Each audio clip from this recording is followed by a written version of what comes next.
Hi, my name is Bo. Welcome back to my channel.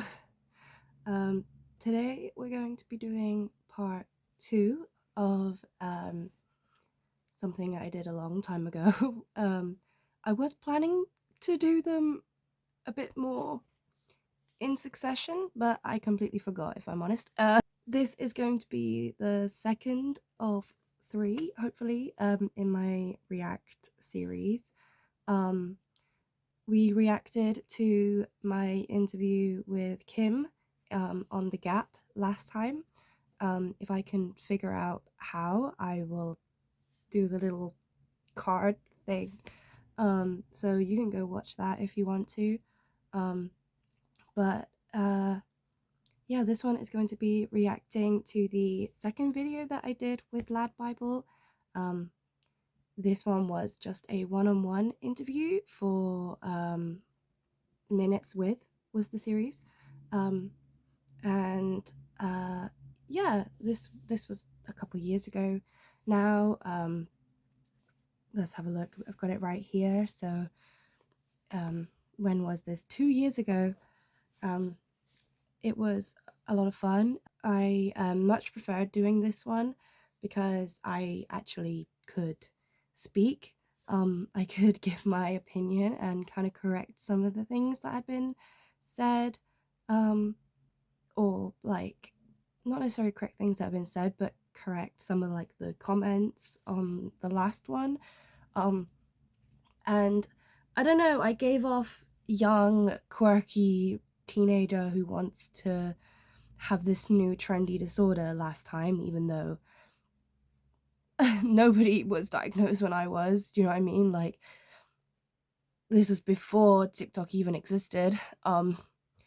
So yeah, this was my opportunity to be able to actually sit and say what I wanted to say. And yeah, we're gonna be reacting to it right now. So I'm gonna scooch on over again. Hopefully I'm not gonna put my head behind the video this time. I did that a lot last time and I realized there was not much I could do about it in the edit, so I'm gonna try and keep back here and not be so down here. But I'm sorry if I do that again. But yeah, I've got my trusty little laptop right here, and let's just get into it, I guess. Yeah. One of the alters, she was just she wanted to hurt herself and us, and she would try and burn me, she would try and jump off a bridge, all this sort of stuff. And that happened right up until I was diagnosed. Straight away, right back into the serious. A lot of people didn't take me seriously in the last one. I had a lot of comments saying that I was just like making it up to be fun. I had a lot of this vibe from Kim that she didn't really believe me. And I didn't really have the opportunity. They asked me things like, what are they like? And what's the differences between them and things like that. And so, you know, I'm sat there like, oh, one's a boy and one's a girl and one's really tall. And instead of actually being like, this is a serious disorder that I kind of suffer with. Yeah, so right off the bat, we're straight into the serious. Ugh. My friends had to restrain me every time we came up to this footbridge because she would fight them, run, and try and leap off of it every single time. Just gotta say, my hair is awful in this video. I washed it the night before in the hotel, and they only had that like 2-in-1, well 3-in-1 shampoo, conditioner, and body wash stuff that you get in hotels. So my hair looks terrible. I learnt my lesson. I made sure my hair was amazing for Steph's, but for this, not good. It's not good. It looks so bad. I look so bad in this video, but oh well.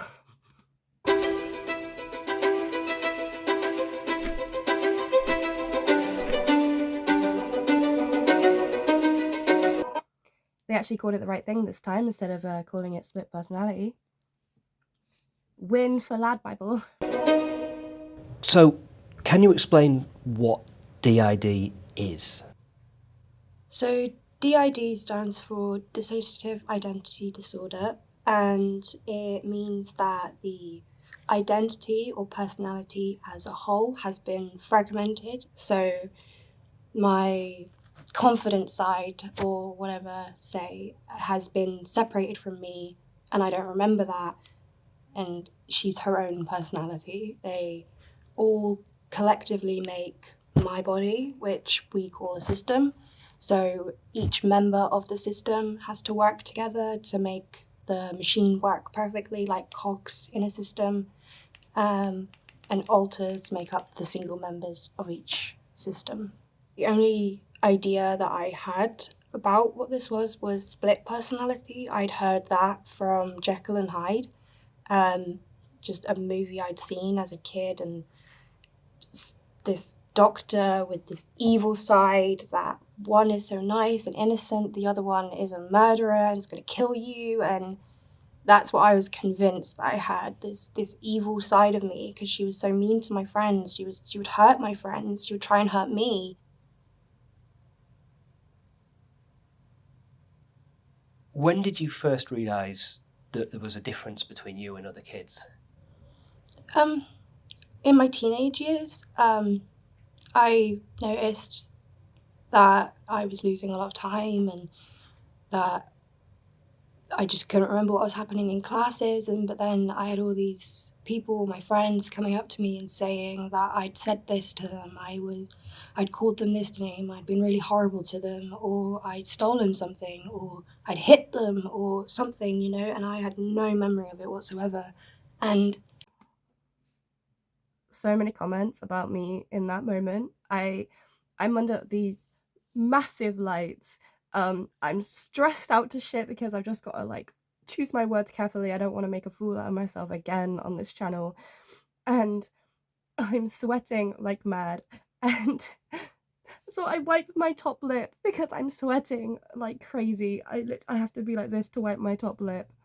And everyone was like, ew, did she just pick her nose? Oh my god, ew, ew. And I commented, I was like, sorry babe, it was a Sula, wild child moment, having a Sula right now. And they were like, you know Hebrew? And I was like, no, sorry, it's a reference from a movie. I still think about that all the time. Anytime I see anything to do with the Sula, I think about this exact moment in this video where someone was like, ew, and I'm like, sorry, Sula.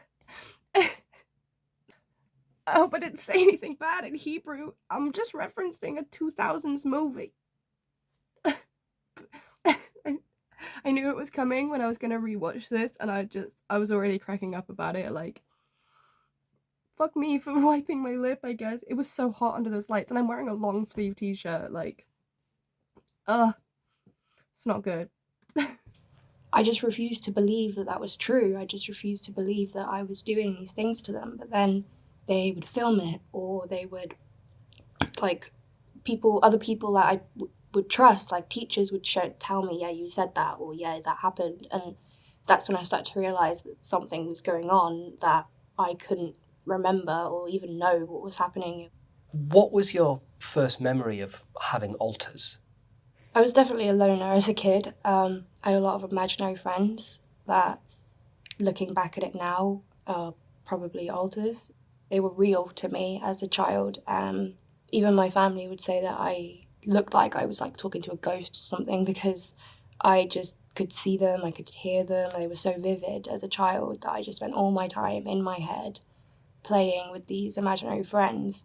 They started to turn around and tell me that whoever was speaking out of me when I was blacking out had a name, had an age, had personality, had feelings and thoughts and opinions. And I thought I was just blacking out, and that I was either falling asleep, like narcolepsy or something, or that I just didn't remember it. But the fact that people were telling me that I was doing things, I just couldn't believe it. Again, Would you mind? Again, wiping my top lip because I'm so fucking sweaty and that like, picking nose. Like, surely if I was picking my nose, I'd be like, you know? I suppose wiping your nose is kind of similar when you do this. But no, it's the lights. I promise. Look at them. Look at those lights. Oh, they did me dirty in the edit. And taking us through how many alters you have. I've seen that you've talked before about having a main 8, is it? Yeah, there's a roughly, about 8 to 10 of them that come out. There's me, obviously, Bo, the host. I deal with most of day-to-day life. Badly. If you meet me, you're probably going to meet me. Then there is Texas, as mentioned before. She was around from as young as I can remember. She believes she's a vampire from the 1920s. See, the key word there is believes. We know she's not. She believes it. Don't tell her that. It's not real, but she believes it. We think so that she's completely distant from my family, that she doesn't have to be related to them or even connected to them. She has her own family back then. And she's very mean, very stoic, very opinionated. There's Tracy, who's very confident. She would go drinking, go out in very skimpy clothes, kiss random people, would just run off on a night out and my friends would have to find her. There's Toast. Don't know where the name comes from. So I didn't know where the name came from for a long time. He just came with that name. Then I watched a video recently going through a bunch of Mary-Kate and Ashley films, which I used to love as a kid. And there's a character in one of them called Toast. And I was like shook when I saw them talking about this character or talking to this character. I was shook. Like, I'd never seen anybody else called Toast before anyway. Like, a few years after he came about, he first presented himself to us. Disguised Toast, a YouTuber, started appearing and everyone's calling him Toast, and a lot of people think that that's where the name came from, that it's from the YouTuber, but we hadn't actually heard of him before. But looking back now, I feel like it's probably stolen from that Mary-Kate and Ashley movie. Like, I'd never heard anybody else called Toast before that. Watching this video about all the different Mary-Kate and Ashley movies, which we were obsessed with, and there's a character called Toast, so I feel like my brain just went, yoink, we'll take that. Like, I had no idea for the longest time, not until we watched this like recap, and I was like, oh, like they were talking about the different characters and stuff, and it said Toast, and then everyone in the room just turned and looked at me and went, and I was just sat there like, oh my god. Like, it's crazy how the brain does that. It's just like, yep, we need something, I'm gonna find something, there it is, stolen. I find out like 6 years later or something. He's a teenage boy. He likes video games, likes to swear, likes to be boisterous. There's Layla, who is a 6-year-old. She's forever 6, refuses to be seen as a woman. She loves Easter, loves childish things. I am not a very openly emotional person. I might cry or be like that, but I won't get angry or start screaming or I don't very rarely get elated. I'll just be kind of content in myself. Whereas those alters, they kind of take those emotions and release them, especially anger. I don't get angry. I kind of bottle all of my emotions in, which then kind of the bubbles, and then Rosie will come out and just start smashing stuff. It's her job to get that anger out, so she just will punch things and throw things and all sorts. Thankfully, Rosie has gotten a lot less destructive. I think because of how upset it makes me. Being a hoarder, TM, I get very emotionally attached to my belongings and would then get very upset at her if things were broken. So now she channels a lot of her anger into angry music. Yeah, she was out recently, actually, stomping around, listening to her music. Clearly, nothing was broken. You know, it's all about gaining trust in your parts, which, as you guys know, I don't have a lot of. So her taking that L for me in a way and not breaking my things is good. I can't control if she's gonna ever do it again. But thankfully she now just listens to a lot of music. Yeah. Also, like, I get emotional to you guys, but it's kind of true. Like, I'm not very emotional outwards to people, you know, like sitting in front of my camera here is a little bit different.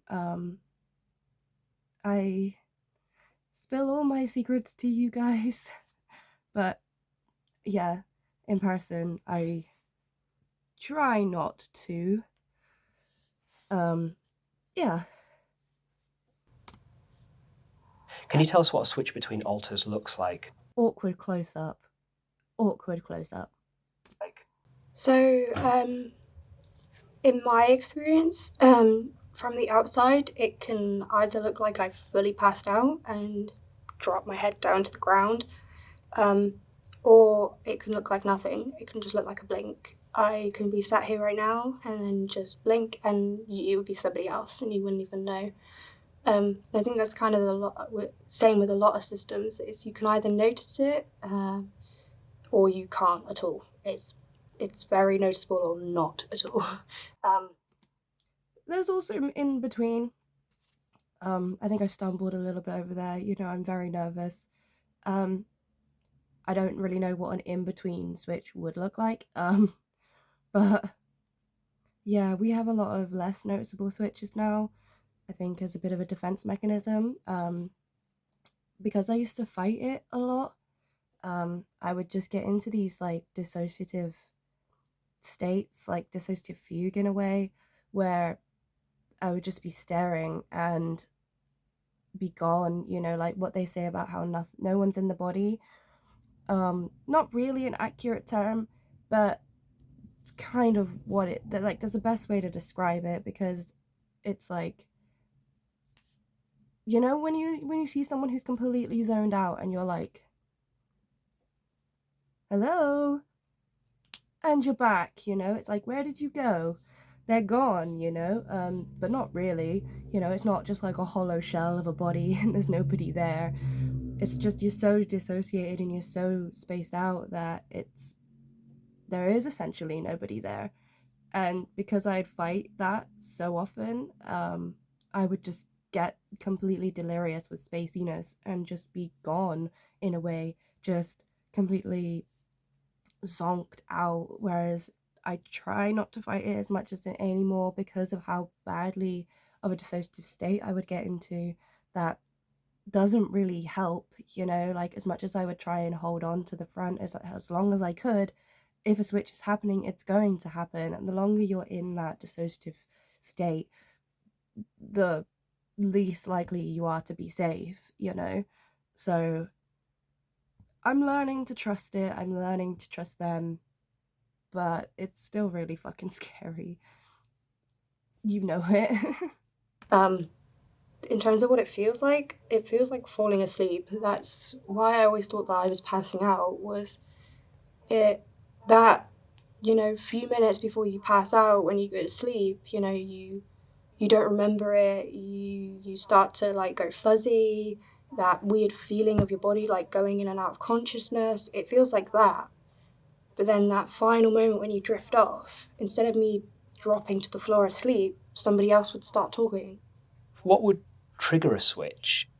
So mainly it is either triggers, so positive or negative triggers that can cause a switch, which can be anything from a threat to screaming to a car going past to anything that triggers off my PTSD response of I'm in danger can cause a switch.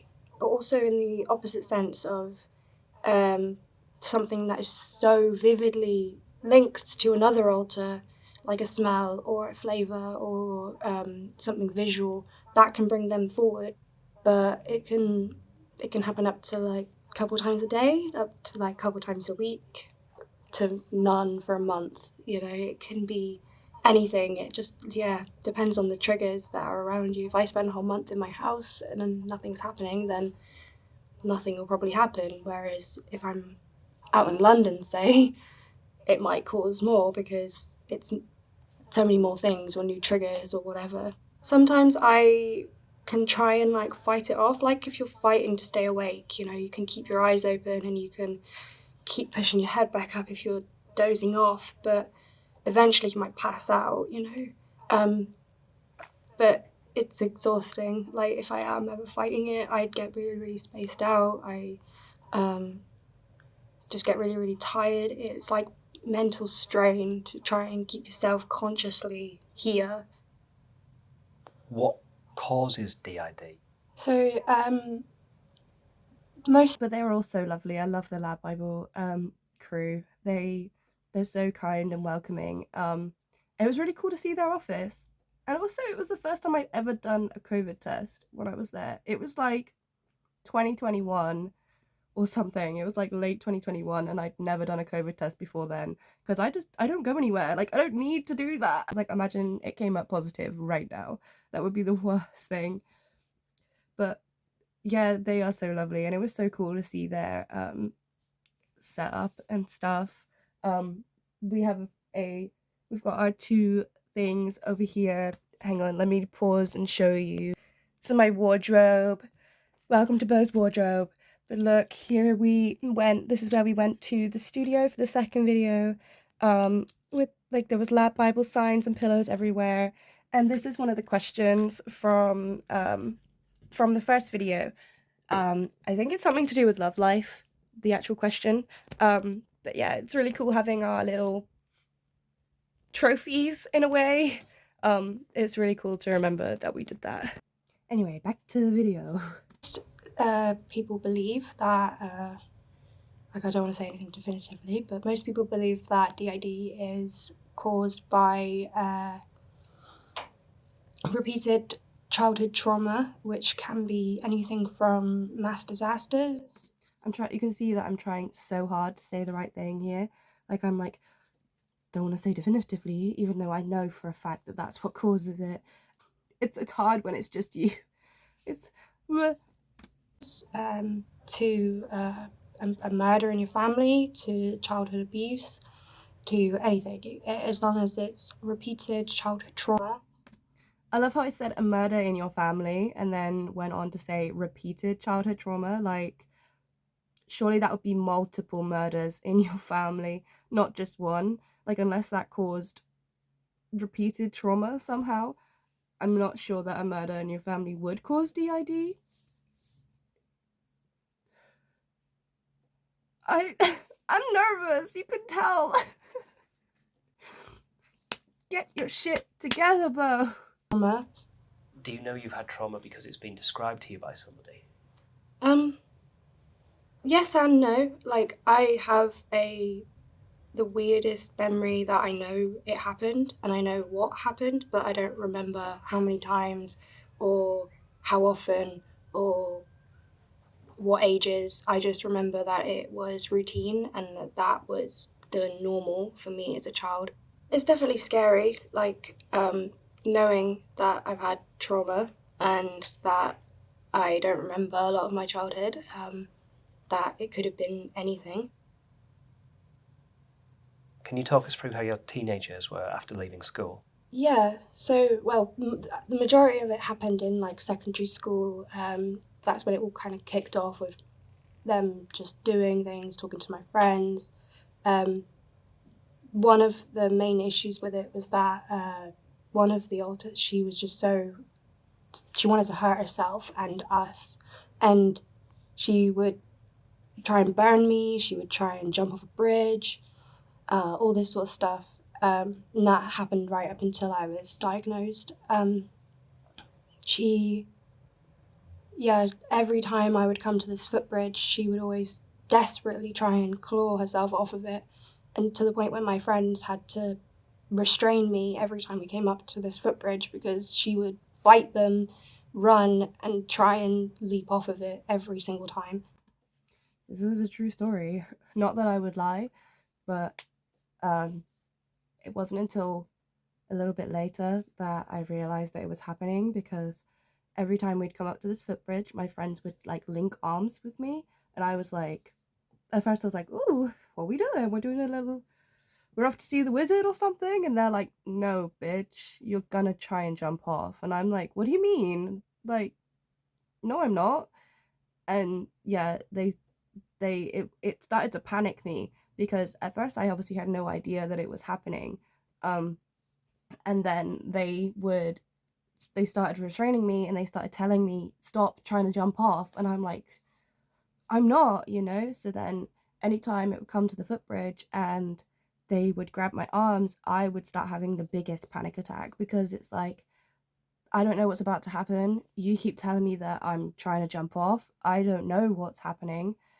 And it literally wouldn't be until they crossed the footbridge that I would be back, and I would be out of breath, they're out of breath, like they're looking at me with like disgust, or like with like irritation, or like concern. And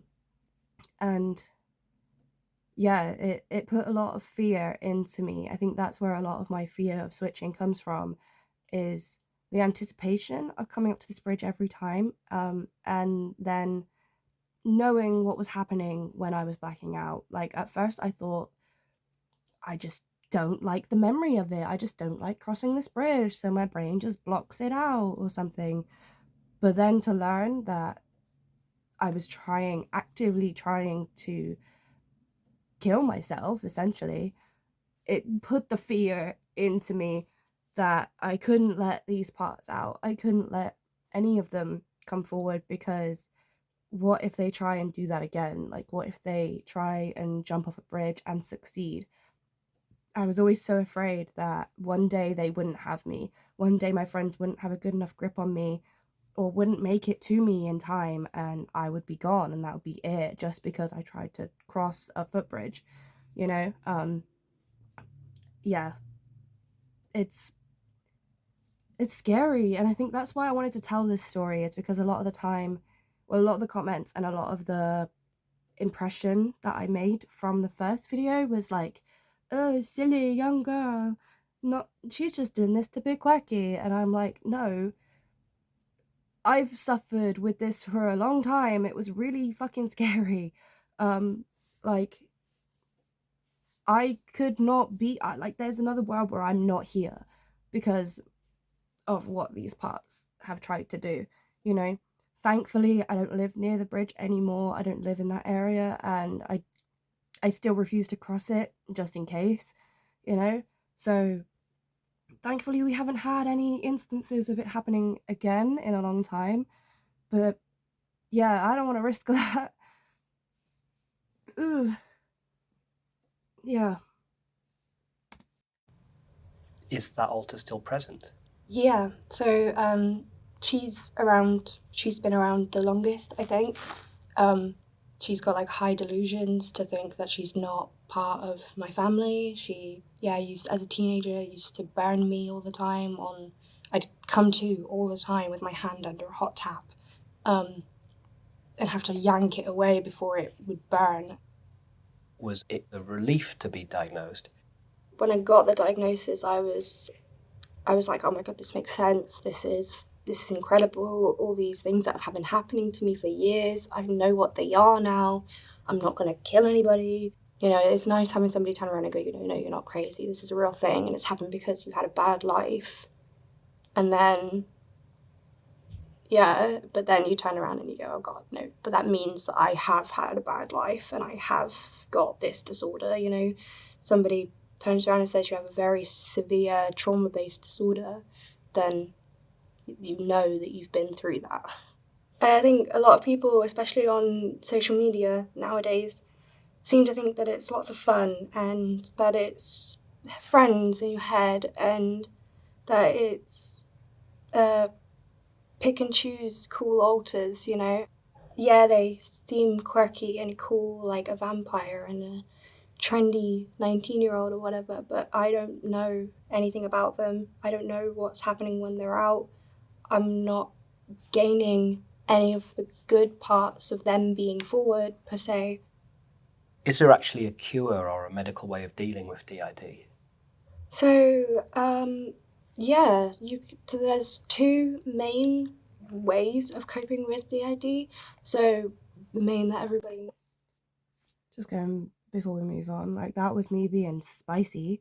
I was clearly going through a lot of like resentment towards the new trend of DID on TikTok at the time. You know, you'd see a lot of videos of people being like, yeah, it was so and so, and using it as a scapegoat to get out of things.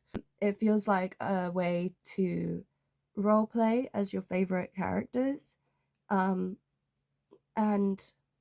interact with other people role playing as their favorite characters. And it's like, just get into a role play group, my dude. Like, yeah, that was me being a bit like, to all of the young people on TikTok who think it's very trendy and very cool to have, I don't know, Hello Kitty or a wolf or be somebody crazy. Do you know what I mean? I see it a lot on TikTok where it's like kind of used, this disorder is kind of used as an excuse to hurt people or use it as an excuse or a scapegoat to do whatever you want. And that's not it, sis. Yeah, and you could tell that I was quite agitated by that in this video, that I wanted to get something across about the fact that not everyone who's portraying it on social media is what the like truth of the matter is, because like I don't want to hurt you and I don't want my parts to hurt you, and I would definitely not use my DID as an excuse to hurt you, you know, or to do what I want, you know. So yeah, I clearly had to get that off my chest. Everybody knows is integration or fusion, which is working through a lot of trauma, working through a lot of therapy to realize why you have these alters, what traumas they hold, and then fusing them into one big personality as a whole final person, as what this human was supposed to be. Final fusion is not death. Remember, kids, final fusion is you healing to fuse your trauma, like fuse your alters together. You need to be going through therapy, help, healing your trauma to fuse into a new alter or part of the host or whatever. Final fusion or fusion cannot be done involuntarily and is not death. Thanks for coming to my TED Talk. Or you can live functional multiplicity, so you can learn to work as a team, learn to communicate, learn to share time, learn to work as a team for whatever you need to do at your job or be a parent or whatever. You know, you learn to do that as a whole group instead of kicking the rest of them out and working as one. The idea of switching... Bad phrasing. I didn't mean kick them out.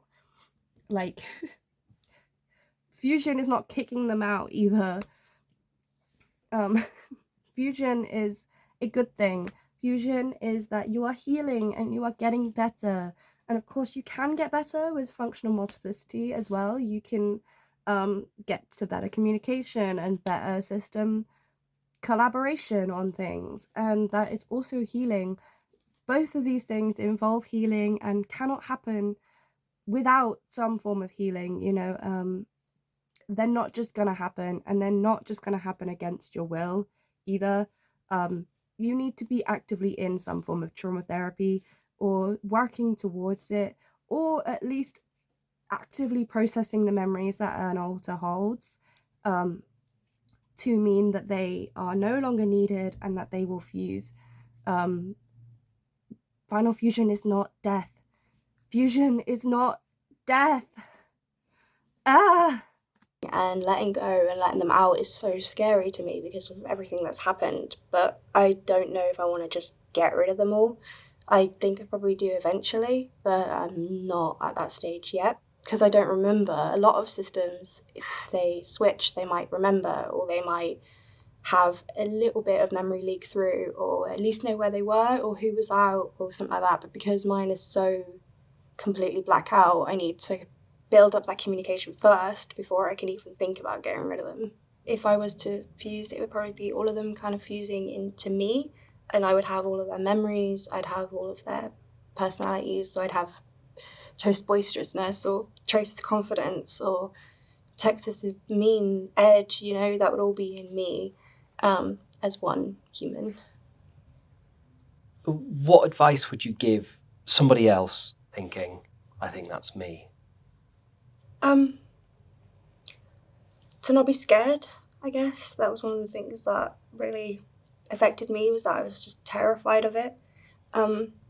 To get as much support as you can, to get as much information down as you can. I think I'm quite blessed in the fact that mine will sit and record a video, which is very easy to get the information across, whereas it might not be that easy for other people.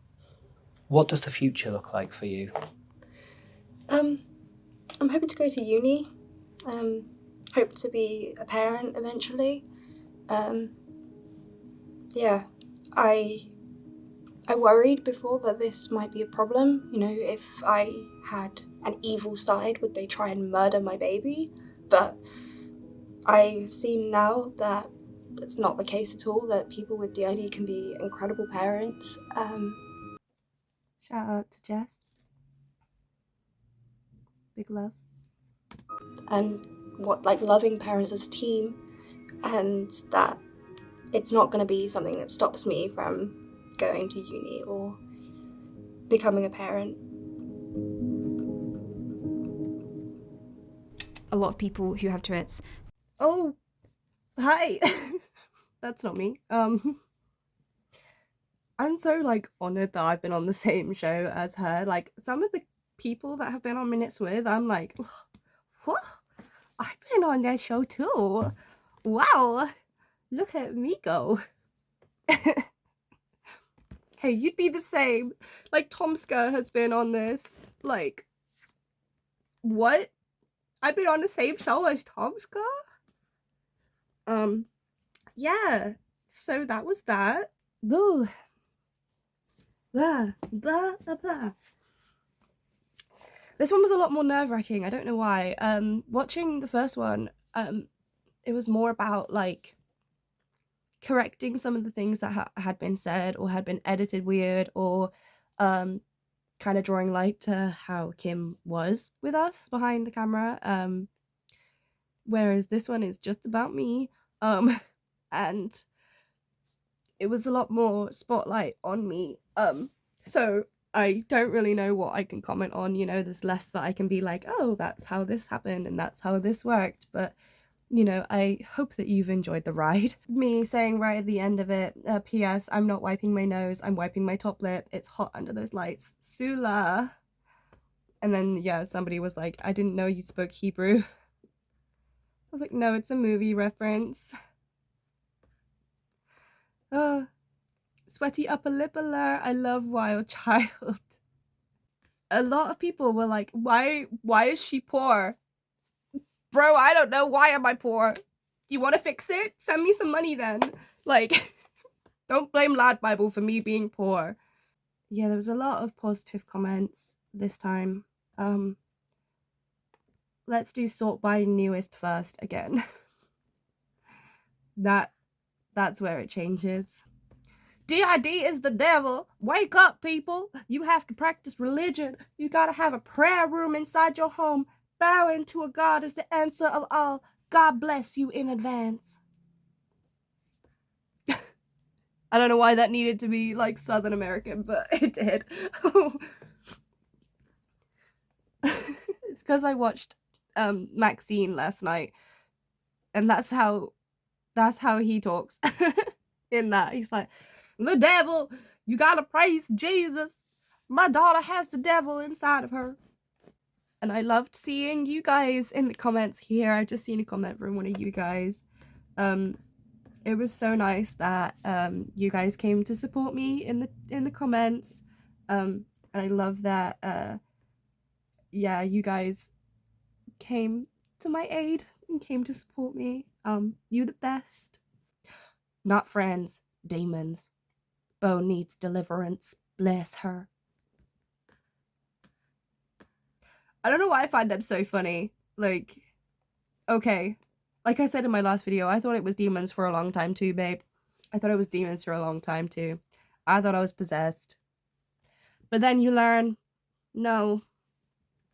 The world itself is more fucking tragic than demons and angels and hell and heaven and ghosts and all that sort of shit. Yeah, the world is more fucked. People are more fucked. Like, sounds like she has spiritual attachments. There are ways to remove these. Please, Miss Jazzy89, please tell me, how do I remove these? How do I remove these demons? My prayers to you. This is a djinn, 100%. From what she's mentioning, a very serious affair, no doubt. Not a mental illness, as they say.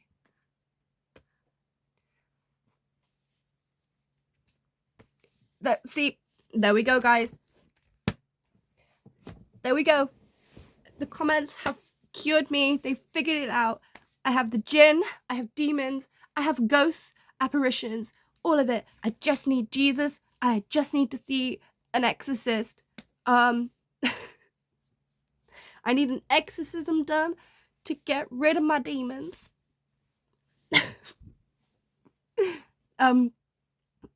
Yeah. Sure. Go off, babe. If you want to arrange that, I'm down to sit in for the ride. We'll see. I shouldn't joke about that, but like, if only it was that easy, hey? If only it was that easy that I could just call the priest. There's a church up the road.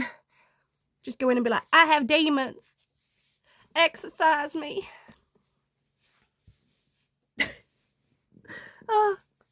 Anyway, that has been the second Lad Bible video that we did. Thank you for watching this far, if you've made it this far into the video. This has been a ride to film. I will be doing the Steph's Pack lunch clip. I believe the whole interview is on Facebook, so if I can manage to get it, I will, even if I have to like screen record it or something. I will do that. I'm hoping that I can get away with putting the video in this video, the Lad Bible one, because I did get copyright claimed last time. Please don't do that again, Lad Bible. But yes, anyway, this has been a ride. I have been Bo. You have been amazing. Shout out to all my channel members and all my Patreons. You guys are amazing. I will be coming out with a video for you guys super soon. So, yeah. I'll see you soon, I guess. Bye.